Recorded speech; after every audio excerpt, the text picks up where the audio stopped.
for me, the science of learning has, I think, made me a better communicator. I've been able to apply cognitive load theory to how I present, how I write. The key piece is about limiting content.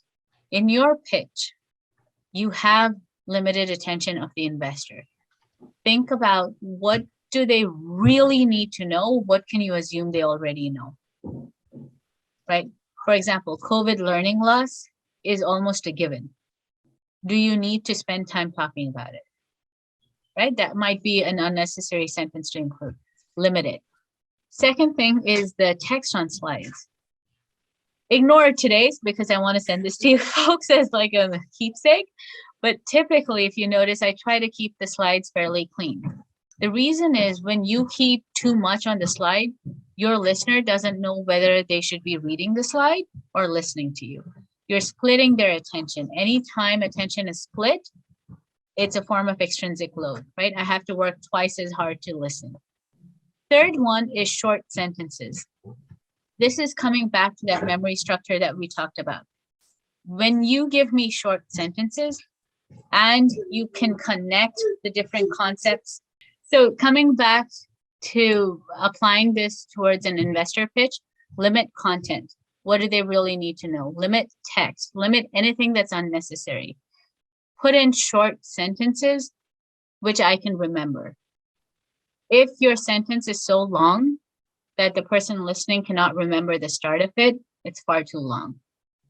I don't know if this is evidence-based, but someone told me no longer a sentence shouldn't have more than 8 words if someone's to remember what's at the start. It's an interesting hack. It's really hard, but it could be something helpful. The second or the last point related to the content is make it your trailer. You can trigger their interest. But when they're listening, they're just listening. Put in enough that they come back for a conversation, that you can push it towards more interactive engagement. When you are preparing a deck, and you are not expected to prepare a deck for day 5, but when time comes to do it, balance between the verbal and visual, but please do not be redundant. Don't beat out the slides. The other thing, which I think the Steve Jobs example would be super good for you folks to practice listening to also, is pause for processing time. If you've delivered a big idea, give people time to think about what you've just said, integrate it into their minds. Connect ideas for the novice listener or signaling key ideas is related to the storage part of the learning process, where you're thinking about, hey, you talked about this big problem, explicitly connect it to your solution. Don't assume that people are going to flow with you throughout. If you can reference back to that problem when talking about your solution, that makes it a much tighter argument.